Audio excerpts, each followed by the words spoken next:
बिस्मिल्लाहिर्रहमानिर्रहीम, अस्सलाम वालेकुम नाजरीन। आप देख रहे हैं program live with Asif Malik. नाचिस खाकसार आज के प्रोग्राम के साथ आपकी खिदमत में हाजिर।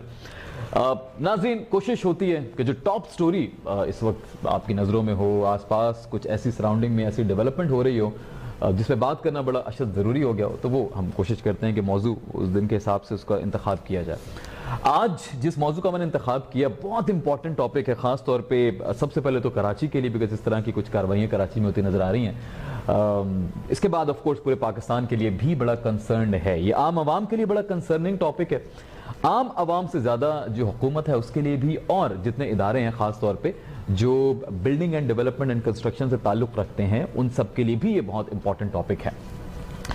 आपने देखा होगा गुज़िश्ता कुछ महीनों से एक सिलसिला चला, नस्ला टावर का वाक़या सबसे ज़्यादा उसमें इंपॉर्टेंट है। फिर हमने देखा एक रोड के ऊपर एक बहुत बड़ा पार्क था, उसको मनहदम किया गया। उसके बाद इस तरह की और भी कुछ बिल्डिंग्स हैं, छोटी बिल्डिंग्स हैं जिनका नाम आ चुका है, कुछ उनमें से मनहदम कर भी की जा रही हैं। कुछ और भी बड़े बड़े केसेस चल रहे हैं, लेकिन वो भी कोर्ट के अंदर ज़ेरे बहस है, तो उस पर हम ज़्यादा बात नहीं करेंगे। इस वक्त जो है आज जो इंपॉर्टेंट पहलू हमने रखना है प्रोग्राम में, वो सबसे पहले तो मुराद अली शाह साहब जो कि वज़ीर आला सिंध हैं, वो खैरपुर में गुफ्तगू फरमा रहे थे, तो उन्होंने कुछ बातें की हैं खास तौर पे इस ऑन गोइंग सिचुएशन के हवाले से, तो वो जरा ज़ेर बहस लाना बहुत ज़रूरी था। मेरे मोअज़्ज़ज़ मेहमान बिल्कुल मैं ज्वाइन करते जा रहा हूँ, उनकी तरफ मैं बढ़ूंगा, लेकिन ये पहले मैं बता दूँ बेसिक हमारा आज का मौजू है क्या। मुराद अली शाह साहब ने यह फरमाया है कि खास सबसे पहले तो उन्होंने कहा जी कि जो काबिल रेगुलाइज तजावुज़ात हैं, जिनको रेगुलाइज किया जा सकता है, जो ज़मीन पर हैं और हुकूमत चाहे तो उनको रेगुलाइज कर सकती है, मेरे ख्याल में सिंध हुकूमत कहना चाह रहे थे वो, उसके लिए कमीशन बनाया जाएगा जिसका सरबरा कोई भी सुप्रीम कोर्ट का रिटायर्ड जज या हाई कोर्ट का रिटायर्ड जज भी हो सकता है, और ये मामला सूबाई काबीना में ज़ेरे गौर है, ये भी उन्होंने बता दिया। ऑफ कोर्स सूबाई हुकूमत की बात हो रही है। नस्ला के टावर के मामले में कहा जी कि एक नस्ला टावर से मुतालिक अगर किसी सरकारी अफसर ने कोई गड़बड़ की है तो उसको सजा मिलनी चाहिए। जिन लोगों की इन्वेस्टमेंट है वो खास तौर पर वो इससे बचने चाहिए और उनको नुकसान नहीं होना चाहिए, जिसकी गलती उसको सजा दें। अब सबसे बड़ा प्रॉब्लम, सबसे बड़ा मसला जो है वो यही है, इस बात की समझ नहीं आ रही किसी को बेसिकली गलती है कहां पे, किसको पकड़ें, इदारों को पकड़ें, एसबीसीए को पकड़ें, हुकूमत को पकड़ें, आम शहरी को पकड़ेंगे, भाई तुमने चेक क्यों नहीं किया जाकर, तुम खुद क्यों नहीं कागजात की कार्रवाई में गए। तो एक बड़ी गंभीर सूरत हाल है जिसके ऊपर फिर सईद गनी साहब ने भी आज जो है वो बात की, और उन्होंने भी कहा कि हमदर्दी का एक ताल्लुक है नस्ला टावर के हवाले से, वो कह रहे थे, और उन्होंने भी कहा कि कमीशन सूबाई इख्तियार होना चाहिए, और पंजाब के हवाले से भी उन्होंने जिक्र किया कि वहां पर भी तो एक सिलसिला है रेगुलाइज करने का, तो सिंध में भी सिंध हुकूमत को भी इख्तियार होना चाहिए। अब इस पे बात करने के लिए सबसे पहले मेरे बहुत ही मुअज़्ज़िज़, हमारे बहुत ही मुअज़्ज़िज़ सेनेटर जनाब ताज हैदर साहब ने ज्वाइन किया। ऑफ कोर्स पीपल्स पार्टी के हवाले से भी पूरी कार्रवाई चल रही है, और मैंने आपको मिनिस्टर्स के कुछ मैसेज भी सुनाए जिन्होंने ऑफ कोर्स कुछ सोच समझ के कहा होगा, कोई कार्रवाई चल रही होगी तो ताज हैदर साहब मेरे ख्याल में ज़्यादा उसको बेहतर बता सकते हैं। उनकी तरफ मैं बढ़ूंगा। ताज सर, अस्सलाम वालेकुम। सर बहुत शुक्रिया। सर आपके साथ दानिश साहब भी हैं, आबाद के एक्स चेयरमैन रह चुके हैं, और साउथ रीजन के, उनको भी आज हमने शामिल किया है। सर अस्सलाम वालेकुम। दानिश भाई बहुत शुक्रिया आपने ज्वाइन किया। ताज सर, मैं आपसे आगाज करूंगा, ये बयानात कुछ आपकी नजर से गुजरे होंगे और यकीनी तौर पे आप खुद पॉलिसी मेकर हैं, तो आपसे बेहतर मेरे ख्याल में शायद वो मेरी इतनी वो नहीं है सतात कि मैं आपको बता सकूं। आप सर खुद बताइए कि ये हुकूमत कुछ करने जा रही है, सिंध हुकूमत खासतौर पर डेवलपमेंट, कंस्ट्रक्शन, लैंड अलॉटमेंट, इस तमाम तर सूरत हाल के हवाले से, KMC के हवाले से? नहीं, देखिए ये इसमें आप बहुत पकड़ाने की बातें कर रहे थे। जी जी, इसके अंदर रहे तो मामला जो है बिगड़ जाएगा, लेकिन अल्लाह की जमीन है, उस पर लोगों को घर बनाने का हक है, ठीक है, और हुकूमत का फर्ज है कि वो हक उनको दे। तो ये मैं खुद देख रहा था, ये लाइंस एरिया की जो प्रोजेक्ट है उसमें 700 घर हमने रास्ता निकालने के लिए तोड़े थे, एक पुलिस वाला भी नहीं लगाया था, सबके साथ बैठे थे, और वहाँ पे हर एक को एक प्लॉट दे दिया था, राइट सर, और कीमत दिया था, लेकिन कीमत मैंने सिर्फ 5,000 रखी थी। ओके।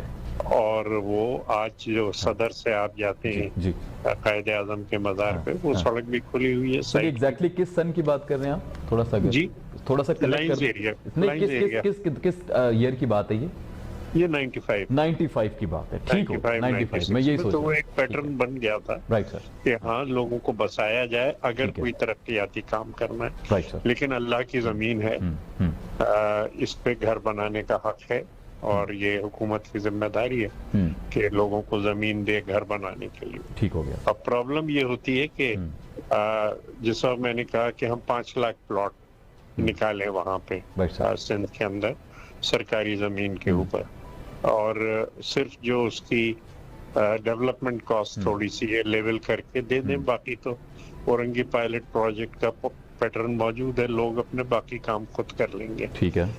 तो वो जनाब वर्ल्ड बैंक बीच में आ गया जी, आप इतना सस्ता 8-10 हजार का प्लॉट आप कैसे दे सकते हैं? अच्छा, मैंने तो नहीं बनाया, जिसने बनाया है वो अल्लाह है, और उनका भी हक है, मेरा भी हक है, सबका हक है। ठीक हो गया। फिर एक जो बड़ी काम हम कर रहे हैं, अब पता नहीं मुझे बताना चाहिए इस वक्त के, बता देंगे तो शायद कुछ रीडेवलपमेंट है ओके कच्ची आबादियों की। Right sir. कोई 1 करोड़ से ज्यादा लोग कराची में कच्ची आबादी में रहते हैं। बिल्कुल ऐसा ही है, और ये सूरत हाल बड़ी खतरनाक है। बिल्कुल ऐसा है। तो मैं सीपेक का कमेटी का जब चेयरमैन था जी सर, तो चाइना में मैंने टूर किए 2 दफा, और वहाँ देखा कि किस तरीके से ट्रांसफॉर्म किया है। Right sir. तो वो अगर आबाद के चेयरमैन सुन रहे हैं इस बात को, जी, तो सुन रहे हैं, मैं खास तौर से कहना चाहता हूँ इस बात को कि जो प्लान बनी है वो ये है कि जो भी जहाँ रह रहा है उस जमीन की एक कीमत है। ठीक है। और हम उसके ऊपर 20 स्टोरीज 22 स्टोरीज जो हैं वो जाना चाहते हैं उस प्लॉट के ऊपर। चाइना में 35 स्टोरीज तक जा रहे हैं, वो 6 महीने में बन जाती हैं 35 स्टोरीज। तो यहाँ पे हम 20-22 पे रुकना चाह रहे हैं। अच्छा, उस क्योंकि कराची में अब 20-22 आम हो गए हैं।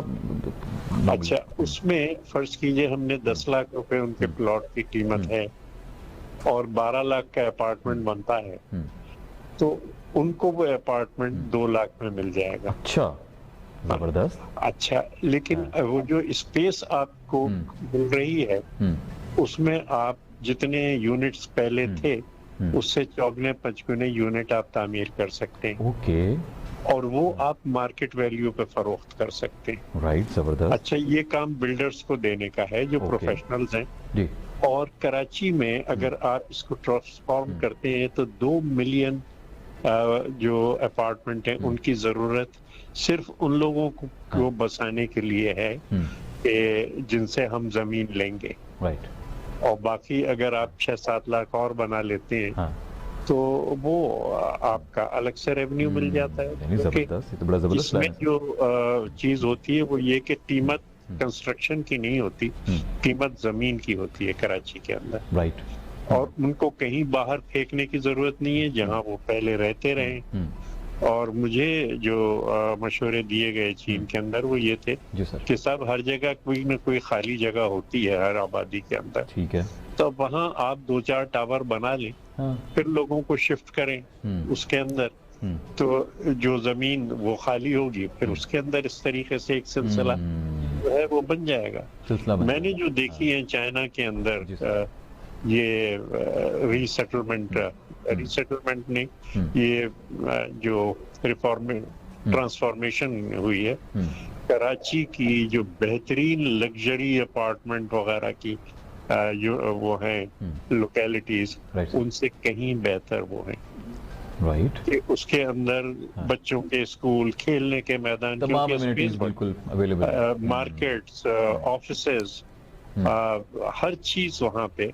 ठीक है। और इतना खूबसूरत कि आप जैसे बाग के अंदर खड़े हुए हैं, ये उन्होंने एक बनाया है। ठीक हो गया। और मेरे ख्याल से अल्टीमेटली अब बहुत लंबा मंसूबा होगा ये 20 लाख। नहीं, लेकिन ये अच्छा लग रहा है मुझे सुन के कि सिंध हुकूमत इस बारे में काम कर रही है बेसिकली। इससे पहले बातें तो बहुत होती रही हैं सर। पता नहीं चीफ मिनिस्टर को कहना चाहिए था, लेकिन मैं बोल पड़ा हूँ।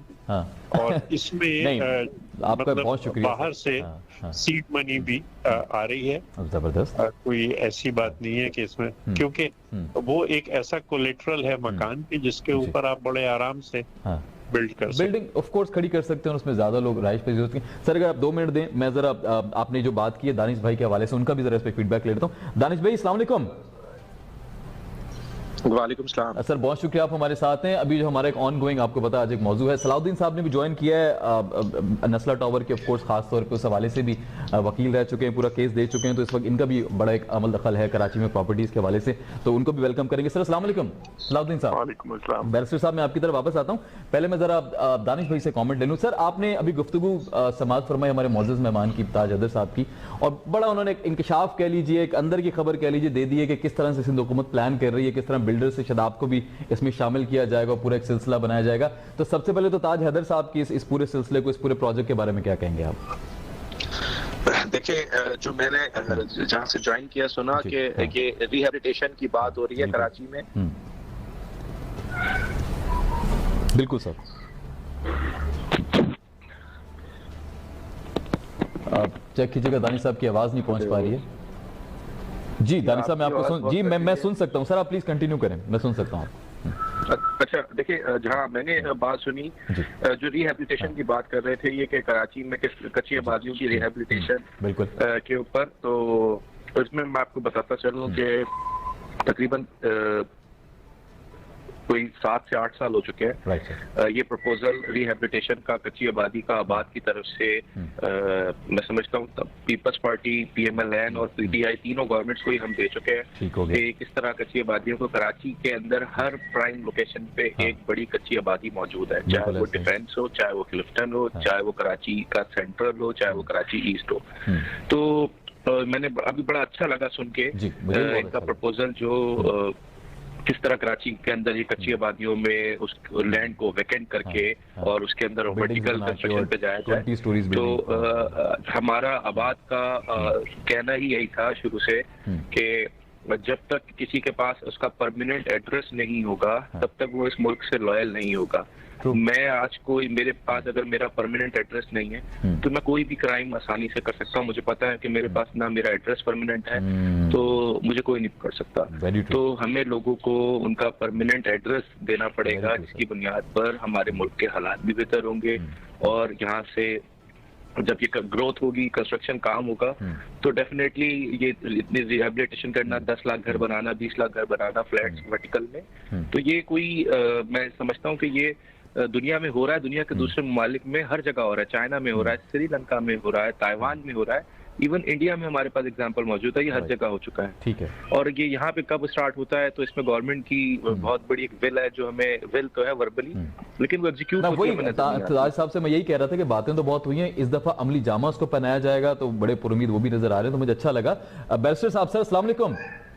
वालेकुम अस्सलाम। बैरिस्टर साहब बहुत शुक्रिया आपने ज्वाइन किया। हमारे बहुत ही मोअज़्ज़ज़ ताज हैदर साहब लाइन पे मौजूद हैं हमारे साथ। अभी गुफ्तगू फरमा रहे थे दानिश भाई, और ये एक्स चेयरमैन रह चुके हैं अभी कुछ महीने कबल तक, तमाम तर चीज़ें यही देख रहे थे आबाद की, साउथ रीजन की। अच्छा सर, आप यकीनी तौर पर आप तो बहुत इन्वॉल्व रहे इस पूरे केसेस में कंस्ट्रक्शन के हवाले से, और अभी नस्ला टावर पर जो हो रहा है उस पर हम बात नहीं करें तो एक सिलसिला चल ही रहा है। अभी CM सिंध ने एक बात की है रेगुलाइज करने की, कि वो ज़मीनें जो हुकूमत के पास है रेगुलाइज की जा सकती हैं, इस काबिल हैं कि उनको रेगुलाइज किया जा सके, उसको रेगुलाइज कर देना चाहिए बकौल उनके, उस पर कमेटी भी बना रहे हैं वो। आपको क्या लगता है, कानूनी पहलू जरा बताइएगा कि क्या ये मुमकिन है, ऐसा हो सकेगा?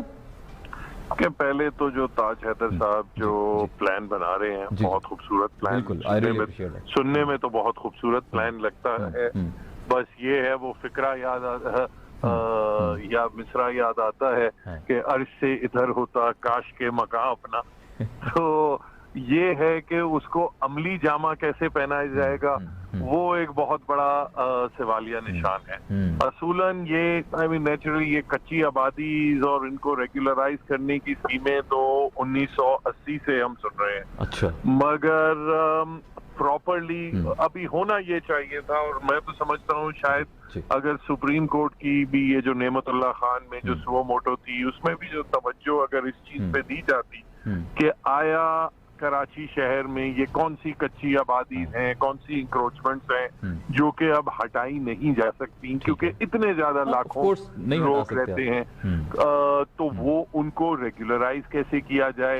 अगर रेगुलराइज करना है तो उनमें किस किस्म का इंफ्रास्ट्रक्चर दिया जाए, उन्हें फिर अपना जो मास्टर प्लान है शहर का, उसमें क्या किस किस्म की तरामीम जरूरी है। देखिए शहर हमेशा एक से नहीं रहते, हर 10 साल, और खासतौर कराची जैसा शहर अपना हर 10 साल उसका बिल्कुल नक्शा, उसका जो डेमोग्राफिक्स हैं वो भी तब्दील होती जा रही है। तो वो आप चीजें आपको केटर करनी पड़ती हैं। उस लिहाज से आपको नया मास्टर प्लान बनाना पड़ता है, उसमें फिर इंफ्रास्ट्रक्चर देना है। ये तमाम चीजें अव्वल तो हुकूमत को खुद से ही करनी चाहिए थी, क्योंकि ये कोई नया मसला तो नहीं है। अचानक से तो ये लाखों करोड़ों लोग नहीं आके बैठे और अचानक से ये कच्ची आबादियां तो नहीं बनी। ये over the process of time होती रही हैं। तो हुकूमत को पहले करना चाहिए था। ठीक है। और जहां उन्होंने नहीं किया, तो अगर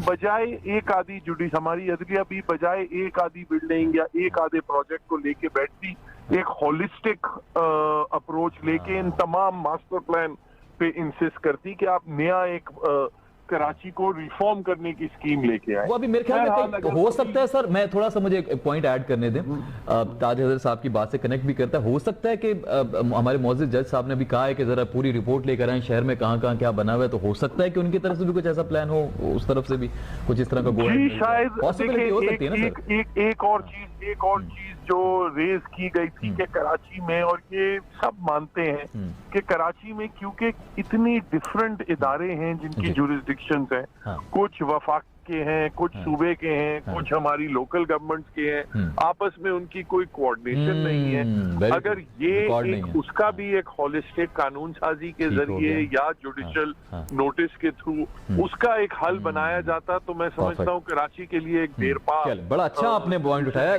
सर। मैं बल्कि सर से डिस्कस, सर ताज हैदर साहब, एक बुनियादी गलती हो रही है जी। Please continue. एक बुनियादी गलती हो रही है जी सर। देखिए 1200 से ज्यादा कच्ची आबादियां रेगुलराइज कर चुकी। ओके। जो हमारी हुकूमत सिंध है, ठीक है, वो रेगुलराइज हो गई है। वो जिन और बाकायदा वो लीज वो दी गई है और लोगों ने उसका पेमेंट किया। सिर्फ कराची का बता रहे हैं या ओवरऑल सिंध का बता रहे हैं? जी नहीं, कराची का, सिर्फ कराची। ओके, ठीक हो। 1200 से ज्यादा कच्ची आबादियां, और इसमें हमारी शहीद परवीन रहमान ने बहुत बड़ा काम किया। उन्होंने नक्शे वगैरह सारे बना के दिए, उन नक्शों के मुताबिक रेगुलराइज हुई, और जो जहां रह रहा है वो उस जगह का मालिक है, नाम है लीज उस पे। और इसीलिए मैंने ये कहा था कि उस जगह की, उस जमीन की जो कीमत है वो उस अपार्टमेंट की कीमत में से घटा दी जाएगी। ठीक हो गया। जैसे कि 12 लाख का अगर बनता है जी। तो और 10 लाख हम उसकी कीमत है जमीन की, वो जो यहाँ पे उसका मकान हमने तोड़ा था, तो उसको वो अपार्टमेंट 2 लाख के अंदर दे दिया जाएगा। लेकिन उसके ऊपर जो अपार्टमेंट बनेंगे 4 या 5, वो फिर हम पूरी कीमत पे जो भी लेना चाहेगा उसको, वो जो मार्केट वैल्यू है उसके ऊपर हम फरोख्त कर देंगे। अब थोड़ा सा इस पे भी आइएगा, ये काम दिया जाएगा। ठीक है, लेकिन इतने लोग हैं नहीं हमारे पास आबाद के अंदर या कहीं भी, वो अभी एकदम से ये काम शुरू हो सके। और तमाम इंटरनेशनल कंपनियां और वो सब की सब चाइनीज कंपनियां बहुत इंटरेस्टेड हैं। अच्छा चलें, ये भी, लेकिन ऑफ कोर्स मुल्की कंपनियां।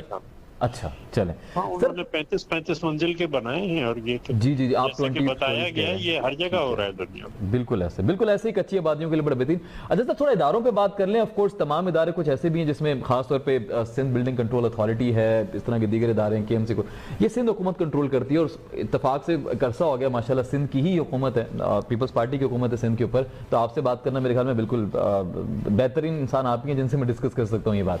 सर, सिंध इन इदारों के हवाले से कोई प्लान रखता है रिकॉर्ड अपग्रेड करने का? सर, वो पुरानी फाइल्स, वो सिलसिला, उसको अपग्रेड करने का कोई है? तमाम इदारे आपस में लिंक हो जाएं। अगर एक आम शहरी है जिसको उस फाइल के बारे में रिकॉर्ड मालूम करना है, तो वो सिविक सेंटर भी ख्वार हो रहा है, वो SBSE भी जा रहा है, वो पता नहीं कहां कहां जा रहा है। कोई ऐसा प्लेटफॉर्म बन जाए जहां तमाम इदारों की तरफ से एक NOC उसको मिल जाए, कोई ऐसा सर सिलसिला हो सकता है? ये सप्लाई और डिमांड का मामला है। राइट सर, कि क्योंकि सप्लाई कम है और डिमांड ज्यादा है, सारे मुल्क से लोग आ रहे हैं वहाँ बसने। जी। तो इस वजह से ये इदारे अपने खेल खेलते हैं।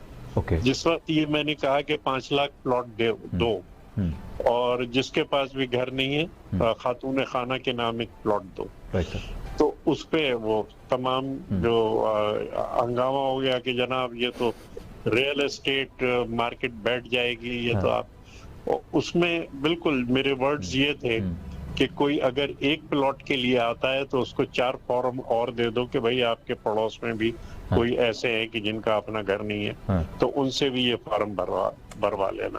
प्रॉब्लम ये कि आप अल्लाह की जमीन है, अल्लाह की जमीन को तकसीम करें लोगों में, ठीक है, और गरीब का हक है। मैं सिर्फ गरीब अमीर के उसमें सोचता हूँ, जिनकी इस्तात नहीं है उनको भी तो मिलना चाहिए ना सर, वो भी तो शहरी है पाकिस्तान। बिल्कुल हक है अल्लाह की जमीन पे, ठीक है। उमरा के घर हैं और इतने बड़े बड़े घर हैं जितने दुनिया में कहीं नहीं है। दूसरे ये कि हमें गरीब मुल्कों की तरह रहना चाहिए, जैसे फ्रांस है, जर्मनी है, इंग्लैंड है, ये गरीब मुल्क हैं, ठीक है। इनमें जिस साइज के घर होते हैं इस साइज के घर में हमें भी रहना चाहिए। बिल्कुल ऐसा ही। वो गरीब मुल्क हैं बेचारे, उनके पास जापान है, जापान तो बहुत ही गरीब है, वहाँ तो बहुत छोटे छोटे घर होते हैं। हमारे तो जितने बड़े बाथरूम होते हैं उतना बड़ा उनका बेडरूम होता है। अब आपको पता हर जगह अपार्टमेंट्स और तमाम तरह चीजें वो ज्यादा फ्लरिश कर रही हैं, इस तरह के आइडियाज और प्रोजेक्ट्स। हाँ, लेकिन गरीब मुल्कों की तरह रही है। ये जो होता है ना लग्जरी लग्जरी लग्जरी आपने डाल रखा है लोगों के। तो वही बात आ गई ना, हम लोन लेने जाते हैं तो कहा जाता है जी आप जिन गाड़ियों में आ रहे हैं, जिस तरह के आप सूट और घड़ियां पहन कर आ रहे हैं, आप हमसे पैसा मांगने आए हैं, बल्कि आप तो कुछ दे के चले जाएं। आपको पता है सर वो लग्जरी, आपको तमीज से रहना पड़ेगा। बिल्कुल ऐसा ही, तमीज से रहना पड़ेगा। देखो यार, मैं आराम से रहता हूँ, 2 बेडरूम का मेरा अपार्टमेंट है। राइट सर, मैं आराम से रहता हूँ, मुझे क्या परेशानी है। बिल्कुल सोच की बात है सर। वो सेनेटर साहब आप इतने छोटे से घर में रहते हैं भाई, मतलब इतना बड़ा अगर मेरा पेरिस के अंदर होता है अपार्टमेंट, तो यही लग्जरी कहलाता। ठीक है, very true very true very true. लेकिन सर वो आपके स्टेटस को देखकर ऑफ कोर्स एक हमारे स्टेटस को भी तो बन चुका है ना, वो भी तो मेंटेन करना होता है। नहीं वो तो आपको कहा जाता है कि आप छोटे घर में रहते हैं। बात है, देखिए आप मुझे जानते हैं उस 2 रूम के 2 बेडरूम के अपार्टमेंट के बावजूद जानते हैं। People should be recognised for their character, for their work, for their contribution to the society. ये जो बने अब मैं यहाँ इस्लामाबाद में इस वक्त बैठा हूँ, एक एक ईंट यहाँ की रिश्वत से बनी है। बात है कोई इससे एक से एक बना रखे हैं, व्हाइट हाउस वाले पिलर यहाँ पे पता नहीं क्या क्या। ये अपने आप को धोखा देना है। जो हमारी दादियां नानियां कहा करती थी कि बेटा चादर देख के पैर फैलाओ, ठीक है, that's the way to live. नहीं माशाल्लाह, मैं पर्सनली भी इस बात पे तो आपको अप्रिशिएट भी करूंगा। मैंने एक दफ़ा लास्ट टाइम जब सर को कॉल की, मैंने कहा सर वो आपका इंटरव्यू लेना है, तो उन्होंने कहा कि आपका स्टूडियो कहाँ है। मैंने बताया ये यहाँ पे हमारा स्टूडियो। तो उन्होंने कहा मेरे घर से करीब ही है, मेरा एक बस छोटा सा अपार्टमेंट है, मैं आ जाऊँगा किसी भी दिन आपके पास, लेकिन जब मुझे वक्त मिलेगा। तो सर यकीनी तौर पे आपके अंदर वो चीज़ नहीं है। आई होप कि पूरे पाकिस्तान में हर शख्स की ये सोच हो कि वो अपने स्टेटस को के मुताबिक ना ऑफ कोर्स वो चीज़ों को डिस्कस करे और अगले को फील ना करवाए। तो ये आपका बड़ापन है। नाज़रीन, एक छोटे से ब्रेक का वक्त हो चाहता है, वापस आने के बाद यहीं से गुफ्तगू का आगाज़ करेंगे। एडमिनिस्ट्रेटर कराची साबिक वो भी हमें ज्वाइन करेंगे, मजीद गुफ्तगू आगे बढ़ेगी। कहीं मत जाइएगा, देखते रहिए स्टार न्यूज़ पाकिस्तान।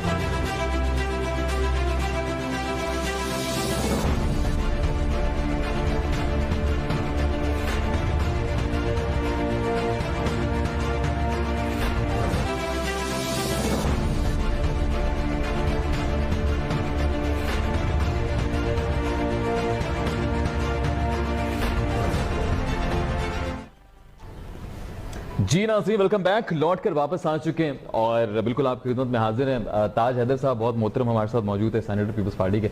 उनकी सुबह फ्लाइट है तो उन्होंने माजरत की है कि शायद वो आगे कंटिन्यू नहीं कर सके, लेकिन मेरे मौजूद मेहमान मौजूद हैं। फ़हीम ज़मान खान साहब एक्स एडमिनिस्ट्रेटर कराची रह चुके हैं 90s में, वो भी 2 दफ़ा ये जिम्मेदारी निभा चुके हैं। KMC का कंट्रोल उनके पास था, SBCA के चीफ रह चुके, तो उनके हवाले से भी ऑफ कोर्स जब वो ज्वाइन करेंगे तो उन पर हम बात करेंगे। फॉर नाउ ऑफ कोर्स मैं अपनी डिस्कशन को आगे बढ़ाऊंगा, मेरे मौजूद मेहमान मेरे साथ मौजूद हैं। अच्छा बैरिस्टर साहब, मैं आपकी तरफ आऊंगा, जरा ये थोड़ा इसका कानूनी पहलू का जरा जायजा ले लेते हैं। अभी से ताज हैदर साहब फरमा रहे थे कि मैं ये रेगुलाइज करने वाला हूँ, ये पूरी पीपल्स पार्टी। मुराद अली शाह साहब के हवाले से उन्होंने एक इंकशाफ भी कर दिया कि हम पूरा एक प्रोजेक्ट बनाने वाले हैं। फिर रेगुलाइज करने के हवाले से जरा कानूनी पहलू में बताइएगा कि क्या कोर्ट जाना पड़ेगा, सुप्रीम कोर्ट की तरफ जाना पड़ेगा, पार्लियामेंट जाना पड़ेगा, इसकी क्या सूरत हाल आपको बनती आगे नजर आ रही है? देखिए, वैसे तो अगर नेचुरली ये एस्टेब्लिश बात है कि ना हुकूमत ना असेंबली कोई अदालती फैसले को रिवर्स कर सकती है। वो अदालत का ही इस्तेहकाक होता है कि वो अपने फैसले वो रिव्यू करे या ना करे। मगर ये जरूर है कि अगर कोई फैसला हो जो किसी कानून पर मबनी हो और और उस कानून की खिलाफ वर्जी की वजह से कोई फैसला सुनाया गया हो, तो ये असेंबली के पास हक हासिल है कि वो कानून में तरमीम कर दे। अच्छा। और उस कानून में वो जो तरमीम लाए तो वो रेट्रोस्पेक्टिव इफेक्ट से लेके आए, यानी आज से नहीं बल्कि पीछे कोई वक्त मुकर्रर कर दे कि ये कानून यूं तसव्वुर किया जाएगा कि ये 1990 से ये कानून। मैं स्पेसिफिकली बात कर रहा हूँ जो हुकूमती जमीन है उसको रेगुलाइज करने की, कि जहाँ बिल्डिंग के ऊपर बिल्डिंग खड़ी हो गई है। बिल्कुल, देखें अगर कोई हुकूमती जमीन है, ठीक है, जो बांटी गई है कवायद व ज़वाबित के खिलाफ, ठीक है, जो मौजूदा कवानीन है उसके खिलाफ बांटी गई है, ठीक है, जिसकी वजह से फर्ज करें कोर्ट किसी अदालत ने ये फैसला दे दिया कि ये इंक्रोच जो भी इस जमीन पे कंस्ट्रक्शन हुई है वो इंक्रोचमेंट के जिम्मे में आती है, तो हुकूमत ये तो नहीं कर सकती कि या असेंबली ये तो नहीं कर सकती कि अदालती फैसले को रिवर्स कर दे। वो हक सिर्फ अदालत को ही हासिल है। ठीक हो गया। मगर अगर असेंबली को कानून में तरमीम लानी हो कि वो कहें कि आज के बाद आज से कानून वो तब्दील कर दें कि जो ये वाली जमीन है हम इस तरीके से बांटेंगे, ठीक है, और वो तरीकेकार जो है वो आयद कर दें, वो बना दें, जो आज का कोई नया तरीकेकार वो बना दें, और फिर वो ये भी कह सकते हैं कि ये जो कानून है ये अमल में आएगा नॉट फ्रॉम टुडे, ठीक है, बट फ्रॉम स्पेसिफिक डेट जो भी 2010 और 2000 और 1990, तो वो रेट्रोस्पेक्टिव इफेक्ट भी कानून को दे सकते हैं। तो इस तरीकेकार से कोई कानूनी जो कोई अदालती फैसला है वो नलिफाई किया जा सकता है, ठीक है, मगर उसका एक बड़ी टेक्निकल एक्सरसाइज होती है और उस ऐसे कानून की ड्राफ्टिंग में बड़ी महारत चाहिए होती जरूरी होती है। ठीक हो गया। चलें, मेरे बड़े इंपॉर्टेंट एक और भी सवाल है कमेटी जो बन रही है, उस हवाले से मैं आपकी तरफ वापस आता हूँ। दानिश भाई जी, दानिश भाई जरा ये एक तो खास तौर पे अभी ताज अदर साहब ने पूरे एक प्रोजेक्ट की बात कर ली, वो ठीक हो गया। अब जरा ये बताएं सर कि ये जिस तरह एक हुकूमत की जमीन है जिसको अब रेगुलाइज करने की बात की जा रही है कि उसको कानून लाया जाएगा, रेगुलाइज किया जाएगा, और पूरा भी सिलसिला समझा भी दिया कानूनी तौर पे कि कैसे मुमकिन है ये। अभी इसमें जो बिल्डर है वो बिल्डर जो हुकूमती जमीन पर बना रहा है और जानते हुए बना रहा है, उसके ऊपर कोई आपको लग रहा है कि जुर्माना होना चाहिए, या फिर ऐसा तो नहीं होगा कि अगर रेगुलाइज कर दिया तो उसके बाद 10 बिल्डर्स और बना लेंगे कि जी एग्जाम्पल सेट हो जाएगी, आपने तो उससे पहले भी उस बिल्डर को छोड़ा है, तो हमें भी आप फिर ये इस्तिस्ना करार दे दिया जाए हमारे लिए भी। तो आप इसको कैसे देखते हैं डिसीजन को? देखें, आपका बहुत अच्छा सा आप बिल्कुल एग्जाम्पल सेट हो जाती है ना पाकिस्तान में, तो सर देखें इसमें मेरा जवाब ये होगा अब हमारी एसोसिएशन की तरफ से कि हमारी एसोसिएशन का कोई भी एक ऐसा बिल्डर नहीं है जिसको गवर्नमेंट डायरेक्ट जमीन अलॉट करे। हम लोग इवन मैं खुद और हर कराची का बिल्डर वो लैंड खरीदता है मार्केट रेट पे, मार्केट प्राइस पे, मार्केट किसी बंदे से या उस ऐसे फर्द वाहिद से जिस किसी को भी कोई जमीन अलॉट हुई भी होती है, फिर वो उसको किसी को मार्केट में बेचता है, फिर वो सेकंड, थर्ड, फोर्थ टर्म में बिल्डर के पास आती है, वो खरीद रहा है। तो अच्छा, और जब बिल्डर जमीन खरीदता है तो उसमें वो गवर्नमेंट के ऑफिस है ना, रजिस्ट्रार ऑफिस, जहाँ से जमीन की रजिस्ट्री होती है, रजिस्ट्री के लिए टिकट्स लगते हैं, पूरा ड्राफ्ट बनता है। दैट मींस के ये जमीन सही थी जब ये रजिस्ट्रार ने उसका ट्रांसफर किया, उसको ट्रांसफर करके किसी के नाम की। सेम एग्जांपल मैं आपको बताता चलूं नस्ला के ऊपर। नस्ला में भी जो एक्स्ट्रा लैंड का इशू था वो आज से कुछ 40-50 साल पुराना लैंड का इशू है। बिल्डर ने तो अभी मार्केट प्राइस पे 10 साल पहले 15 साल पहले जमीन खरीदी, अप्रूवल कराई, रजिस्ट्री कराई, रजिस्ट्री करा के अपने नाम पे कराई। अच्छा, रजिस्ट्री भी 2 बार हुई, एक तो सोसाइटी से अलग ट्रांसफर हुआ, फिर रजिस्ट्रार से अलग रजिस्ट्री हुई, 2 इदारों से। अब ये सब करने के बाद हमारे लोग जितने बिल्डर्स होते हैं वो बनाते हैं। आपका सवाल बिल्कुल ठीक है, जिन लोगों ने गवर्नमेंट की जमीनों पे कब्जा करके जो प्रोजेक्ट्स बनाए हैं, उनकी मिसाल आपको कराची सुपर हाईवे पे मिलती है। अच्छा। कराची सुपर हाईवे पे बड़ी बड़ी हाउसिंग स्कीम्स आ गई जिन्होंने गवर्नमेंट की जमीनों पे कब्जा किया, और फिर कब्जा करने के बाद कोर्ट ने सुप्रीम कोर्ट ने उनको रेगुलाइज किया, और रेगुलाइज करने के बाद प्लेंटी ले ली कि थर्ड पार्टी इंटरेस्ट को रेगुलाइज कर दिया जाए। तो मैं समझता हूँ जिन लोगों ने सरकारी जमीन पे कब्जा किया है उनके लिए रेगुलाइजेशन बिल्कुल नहीं आनी चाहिए। ये प्राइवेट लैंड पे अगर कोई ना कोई लगुना छोटा मोटा रह गया है उसको सही क्लियर करने के लिए तो एमनेस्टी आनी चाहिए और रेगुलाइजेशन कमीशन बनना चाहिए। लेकिन जो सरकारी जमीनों पे लोगों ने कर दिया है इसको नहीं होना चाहिए, इसके लिए एग्जाम्पल सेट होनी चाहिए। बिल्कुल ठीक हो। मैं यही आपसे क्योंकि आप खुद भी इसी फील्ड से ताल्लुक रखते हैं, आबाद के तो आप हैं ही, ऑफ कोर्स सीनियर रह चुके हैं, डेफिनेटली आप बिल्डर है ना, तो एक बिल्डर की मैं सोच के मुताबिक बात करना चाह रहा था कि अगर आपको एग्जांपल मिल जाए पहले कि जी वो तो हो गया था, सीएम ने कर दिया था, बाद में जब आपके टावर गिराने की बारी आएगी तो आप तो यही बोलेंगे जी वो तो 10 साल पहले तो ये हो चुका है ऑलरेडी, तो मुझे क्यों नहीं, अब आप मेरी कौन सी जमीन, मेरी भी तो वही हुकूमत की जमीन है, वही सूबाई हुकूमत है, मुझे भी वो उससे इस्तिस्ना हो।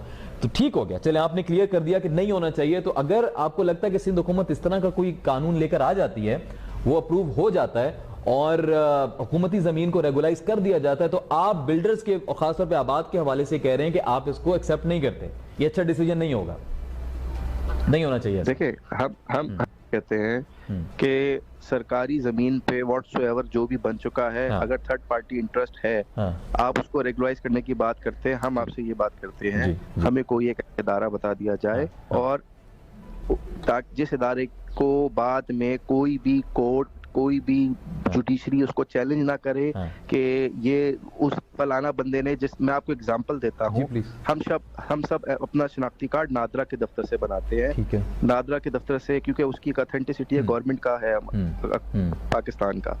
कल को नादरा के दफ्तर में बैठा हुआ बंदा जो कुछ गलत प्रैक्टिस कर रहा था, उसने कुछ गलत काम किया, हमारा एनआईसी गलत बना दिया, तो आप बोलो कि आपका एनआईसी गलत था और हमें ही उल्टा जेल में डाल दिया जाए, तो ये नहीं होता।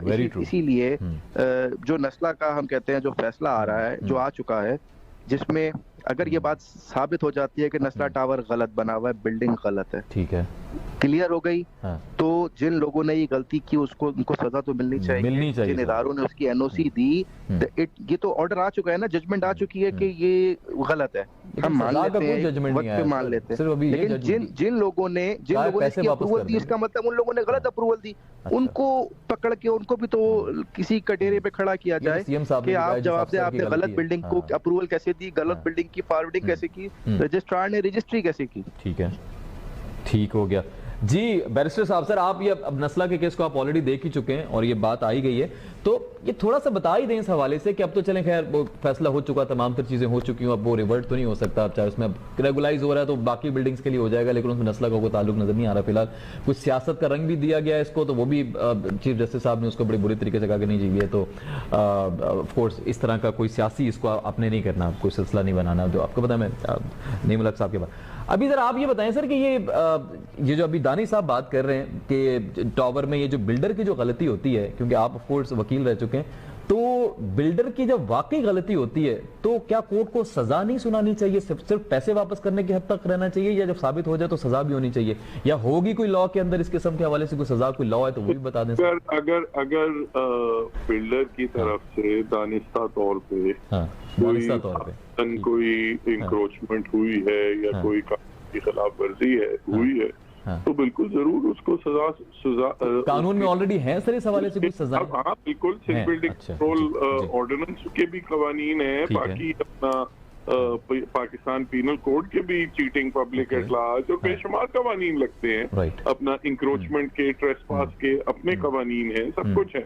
तो वो जो कानूनी जो प्रोसीजर है वो जरूर होना चाहिए, और बिल्कुल ये भी होना चाहिए कि लेट से अगर कोई बिल्डिंग जो है वो गलत रेगुलराइज हुई है, गलत उनके नक्शे पास हुए हैं वगैरह, तो जिन लोगों ने वो किए हैं उनके खिलाफ भी कार्रवाई होनी चाहिए। जो एक सवाल सुप्रीम कोर्ट से पूछा जा रहा है वो भी ये पूछा तो जा रहा है कि आया जो बकौल सुप्रीम कोर्ट कहते हैं कि कई केसेस में तो बिल्डर्स कहते हैं कि हमारी गलती नहीं थी, हमने जिस तरह वो फरमा रहे थे हमारे भाई कि बिल्डर ने भी किसी पर्सन ए से लिया हुआ है, पर्सन ए ने पर्सन बी से लिया हुआ है, 4-5 एक्सचेंजेस के बाद बिल्डर के पास आया है, बिल्डर ने कहा भाई ये हुकूमत की सारी लीजेज हैं, सब कुछ ऑर्डर में है, कागजी कार्रवाई पूरी खरीद के बिल्डिंग बना दी, तो मेरी भी क्या गलती है इसमें? अब अगर 40 साल बाद या 60 साल बाद अपना सुप्रीम कोर्ट ने कहा कि नहीं ये प्रोसीजर गलत फॉलो हुआ था, ऐसे नहीं होना चाहिए था, वैसे होना चाहिए था, तो इसमें मेरी भी कोई इंटेंशन तो नहीं है। तो कई केसेस में तो ये सिचुएशन है, मगर जहां डेफिनेटली बिल्डर की क्लियर कोई वायलेशन हो या किसी अपना बिल्डिंग कंट्रोल वालों की वायलेशन हो या सिंध गवर्नमेंट वालों की वायलेशन हो, तो बेसिक एक्शन तो उनके खिलाफ होना चाहिए। बाद में ये देखना चाहिए कि जो अलॉटीज के साथ या जो बेचारे जिन लोगों ने अपनी जमा पूंजी ले खर्च करके वो जमीन। अब सर इसी पे जरा ये भी बता दें सर, चले आज इत्तेफाक हो ही गया आपसे बात का और हो ही इसी हवाले से बात रही, तो ये भी बता दें कि क्या पैसे मिल रहे हैं, बिल्डर दे रहा है वापस, एग्री हुआ है इसके ऊपर? आप तो मेरे ख्याल में जानते होंगे इस हवाले से। सर मुझे इसकी मुझे कोई नॉलेज नहीं है। कोर्ट क्या, अगर देखें कोर्ट ने एक ऑर्डर कर दिया कि पैसे वापस करेंगे, फ्यूचर में भी कोई ऐसा केस आ सकता है बिकॉज जिस तरह के फैसले भी आ रहे हैं, तो बिल्डर के ऊपर ये लाजिम कौन करवाएगा कि पैसे वापस करने, और पैसे वापस नहीं किए तो ये सजा होगी या जेल होगी, ऐसा कुछ है सर? देखिए एक चीज, वैसे तो अपना नेचुरली जो भी प्रोसीजर होता है वो कोर्ट के थ्रू होगा, जो भी होगा, मगर देखिए एक चीज समझने की बड़ी जरूरत है, और अगर बंदा प्रैक्टिकल मार्केट से आगाह हो कि ये कंस्ट्रक्शन होती कैसे है, तो वो फिर शायद एक डिफरेंट तरीके से इन मामलात को अप्रोच करता है।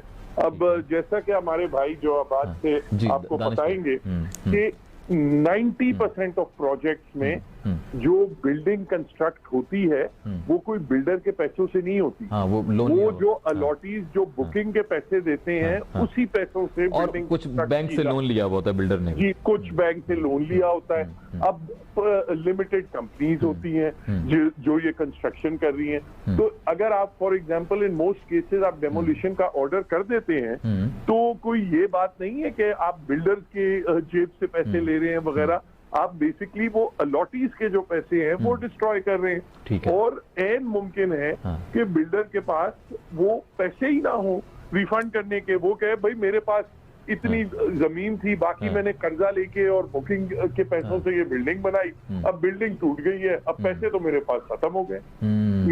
और कई बिल्डर्स के साथ ऐसी सिचुएशन होगी, भाई कई होंगे मे बी मल्टी बिलियनर वाले बिल्डर्स जिनके पास और भी असासे हो, मगर कई बिल्डिंग में ऐसा है ही नहीं, तो उनकी तो रिकवरी की कोई एक इल्यूजरी सी बात है कि हाँ ले लें। तो अच्छा, मैं एक चीज मेरी और क्लियर कीजिएगा सलाउद्दीन साहब, चलें आपसे तो मैं एक और सवाल है, वापस मेरा रह गया सवाल वो वापस आके मैं करता हूँ, बड़ा इंपॉर्टेंट सवाल, उस पर क्लोज भी कर लेंगे। दानिश भाई एक बात मुझे जरा क्लियर कीजिएगा, मेरी नाक़िस अकल में एक सवाल आया है कि क्या हर बिल्डर रजिस्टर्ड होता है, किस इदारे से रजिस्टर्ड होता है? चले आपकी तो आबाद की तो आपने गारंटी ले ली कि कोई बिल्डर ऐसे कर नहीं सकता, और एक आपका एक प्रोसेस है, बिल्डर भी जमीन नहीं लेगा, आप प्रॉपर एक आपने एक रूल्स एंड रेगुलेशन बना रखें। एक सिंपल जो बिल्डर है, एक जो नॉर्मल बिल्डर है, क्या वो भी रजिस्टर्ड होता है? क्या वो भी कोई कवायद और ज़वाबित के तहत उसको बताया जाता है कि आपने इस तरह से ये चीजें फॉलो करनी है? तो इसका जरा सिलसिला बताइए सर, रजिस्ट्रेशन का क्या प्रोसेस है पाकिस्तान में किसी भी बिल्डर का?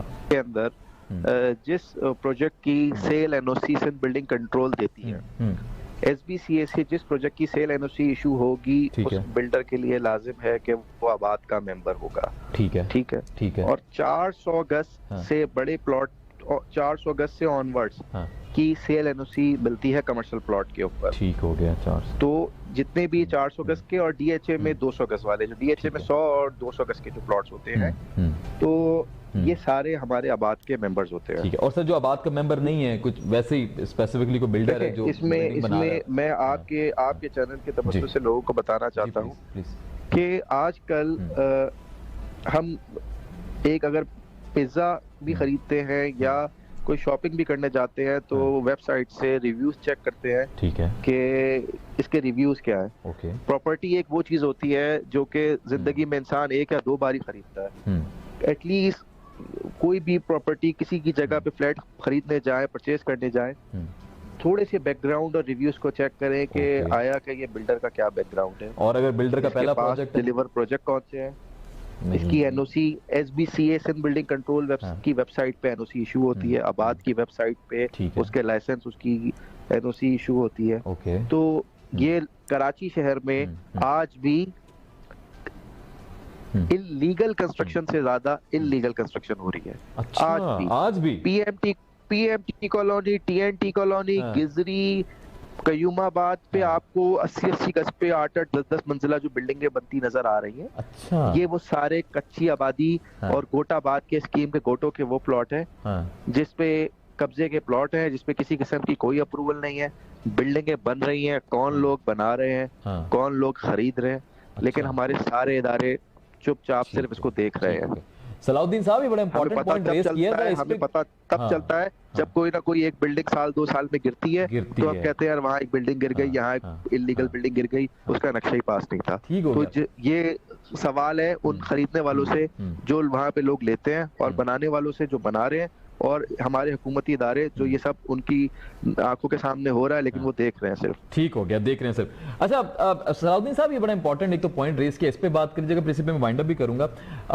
कमेटी जो बनाई गई है, एक तो दानी साहब की बात का जवाब दे दीजिएगा, ये जो अभी इतना सिलसिला आगे बढ़ने वाला है, हर मोहल्ले में उन्होंने इतने सारे गिरवा भी दिए रियाज, तो ये क्या सब गिराया जाएगा या आपको लग रहा है कि एक सिलसिले पे एक सिलसिला है उसके बाद थम जाएगा सिलसिला, कुछ आगे बढ़ जाएगा? क्योंकि कानूनी पहलू में जानना चाह रहा हूँ कि कितना गिराएंगे भी तो कितना गिराएंगे, बस इस पे अपना जाती एक वो शेयर। देखिए इसमें 2 चीजें पहले ये बता दें, चलें। हाँ, देखिए इसमें 2 चीजें, एक तो ये है कि हमने माजी में तो यही देखा है कि जो सुओ मोटो केसेस होते हैं वो बेसिकली इंडिविजुअल चीफ जस्टिस के इंटरेस्ट पे डिपेंड करते हैं। ठीक है, उनमें एक चीफ जस्टिस आते हैं, उनको किसी एक इशू से बहुत लगाव होता है तो वो उस पे काम करते हैं और सारी अदालत उनके दौर में उस इशू पे बहुत अटेंशन दे रही होती है। वो चीफ जस्टिस साहब रिटायर होते हैं, कोई नया चीफ जस्टिस आता है, उसकी अपनी प्रायोरिटी होती है, वो वाला इशू बिल्कुल दब के रह जाता है। जैसे आपने पिछले 3 सालों में किसी डैम का आपने जिक्र भी नहीं सुना होगा, कोई पानी का कोई वगैरह। ठीक है, तो जिस चीज पे हमें एज ए लीगल कम्युनिटी बड़ा अपना वो ऑब्जेक्शन होता है कि ये जो सुओ मोटोज होते हैं ये सुप्रीम कोर्ट के सुओ मोटो होने चाहिए, ना कि किसी फर्द वाहिद के। कि ये नहीं होना चाहिए कि एक आदमी का इंटरेस्ट हो, 2 साल तक उस पर बहुत हंगामा हो और दूसरे साल बिल्कुल दब जाए, कोई उसको पूछे ही नहीं। ठीक है, तो आपको लग रहा है अगर जज साहब चले जाएंगे तो हो सकता है मामला ठंडा हो जाएगा, ऐसा होता है? बिल्कुल, डैम का माजी में तो हाँ, ठीक है, एग्जांपल आपने सही दी। माजी में तो हमने यही देखा है। ठीक है, आज कोई किडनी एंड लिवर इंस्टीट्यूट की तो कोई बात नहीं कर रहा था, इतना बड़ा इशू बना था, पानी का इतना बड़ा इशू बना था, आज कोई बात नहीं कर रहा, वरना वो वाले इश्यूज कोई पानी के मसाइल हल तो नहीं हो गए पाकिस्तान में। मगर आज सुप्रीम कोर्ट का एक भी जज पानी के मसले के बारे में बात नहीं कर रहा। तो ये इंडिविजुअल प्रायोरिटीज, कोर्ट की प्रायोरिटी से ज्यादा इंडिविजुअल प्रायोरिटीज। चलें अपनी राय शेयर कर दी। दूसरा एस्पेक्ट ये है सर कि देखिए ये जो इसमें भी जो सुओ मोटो की भी एंगेजमेंट है, इसमें भी मैं समझता हूँ एक किस्म की एक एलीट बायस भी होती है। अक्सर जो एक्शन लिया जाता है वो उन बिल्डिंगों पे या उन पार्क्स वगैरह में जहाँ के हमारी एलीट क्लासेस का आना जाना, हमारी गाड़ियों का गुजर रहता है, चाहे वो अपना हिल पार्क हो या कोई क्लिफ्टन डिफेंस में जगहें हो वगैरह। इन बात आइलैंड में कंस्ट्रक्शन होती है तो फौरन उस पे नोटिस, अलादीन पार्क जी, अलादीन पार्क वगैरह, ये बेसिकली मिडिल क्लास और अपर क्लास एरियाज हैं। ठीक है, मगर अगर आप किसी गोठाबाद में आप अपना बिल्कुल सही कहा भाई ने, आप 80 गज के कब्जे के प्लॉट पे बगैर किसी परमिशन के आप बिल्डिंग 8 मंजिला बना दें। लियारी में कितनी सैकड़ों बिल्डिंग्स हैं जो बगैर किसी भी अप्रूवल के, ये तो बिल्डिंग्स है ना जिनमें कहते हैं कि अप्रूवल गलत ली गई या ज्यादा या कम ली गई वगैरह, ऐसी बिल्डिंग जिन्होंने कभी सिंध बिल्डिंग कंट्रोल को अप्लाई नहीं किया, 8-8 मंजिला कोरंगी में, लांडी में, लियारी में बनती है। हर जब कोई छोटा से छोटा कोई जलजला आ जाता है, बिल्डिंगें गिरती हैं, लोग मरते हैं वगैरह, मगर उन चीजों पे कभी ना सुओ मोटो का फोकस होता है, ना कोई रेगुलेशन होती है। क्योंकि इसमें भी मैं समझता हूँ जो चीजें हमारे आंखों के सामने होती हैं एलीट क्लासेस की, उसी पे मीडिया भी बहस करती है, उस तरफ ध्यान नहीं जाता। चलें, ये भी ठीक हो गया। अच्छा, ये मेरा वाइंड अप करना है सर, 30 सेकंड्स में मुझे आपसे जवाब चाहिए होगा। जो नई कमेटी बनाई जा रही है, मुराद शाह साहब ने कहा कि उसका जो हेड होगा वो सुप्रीम कोर्ट का कोई रिटायर्ड जज होगा या हाई कोर्ट का कोई जज होगा, तो आपको लग रहा है फिर कमेटी सही तरीके से फंक्शनल हो पाएगी? क्योंकि फिर कानूनी भी मेरे ख्याल में इसमें पहलू आ जाएगा। ये अच्छा डिसीजन होगा बैरिस्टर साहब? इख्तियारात दिए जाते हैं, तो ये तो पहले कानून देखना पड़ेगा, उसके बाद सब तरह किया जा सकता है। चल ठीक हो गया, चलें फिर अगली दफा इंशाल्लाह इस पर बात होती है। बहुत शुक्रिया दानी साहब, आपने ज्वाइन किया, साबिक चेयरमैन आबाद साउथ रीजन। सलाउद्दीन साहब बहुत शुक्रिया, नस्ला टावर का पूरा केस उन्होंने देखा और बड़ी बखूबी उन्होंने अपनी जाती कुछ राय भी शेयर की और जो ऑफिशियल इसका केस चल रहा है उस हवाले से बात की। ताज हैदर साहब ने मैं ज्वाइन किया, हमारे बहुत ही मौजूद सैनेटर। इसके साथ फ़हीम जवान खान से बड़ा कोशिश की हमने कि उनसे रब्ता हो जाए, लेकिन शायद वो रब्ता हो नहीं सका उनसे, उनका जो मोबाइल है इस वक्त वो शायद डिस्कनेक्टेड है, तो हमसे रब्ता हो नहीं सका। पर अगली दफ़ा इंशाल्लाह जब इस पर मजीद हम डेवलपमेंट कोई होगी तो बात करेंगे, तो उनको भी इंशाल्लाह साथ रखेंगे, बिकॉज एडमिनिस्ट्रेटर कराची रह चुके हैं और 90s में रह चुके हैं, तो मेरे ख्याल में SBCA के भी हेड रह चुके हैं, तो बड़ा एक ज़बरदस्त उनका भी एडिशन होगा। आज के लिए इतना ही है, इंशाल्लाह कल आपसे होगी मुलाकात रात 10 बजे। तब तक अपना बहुत ख्याल रखिए। आसिफ मलिक को इजाज़त दीजिए। फी अमानिल्लाह। पाकिस्तान जिंदाबाद।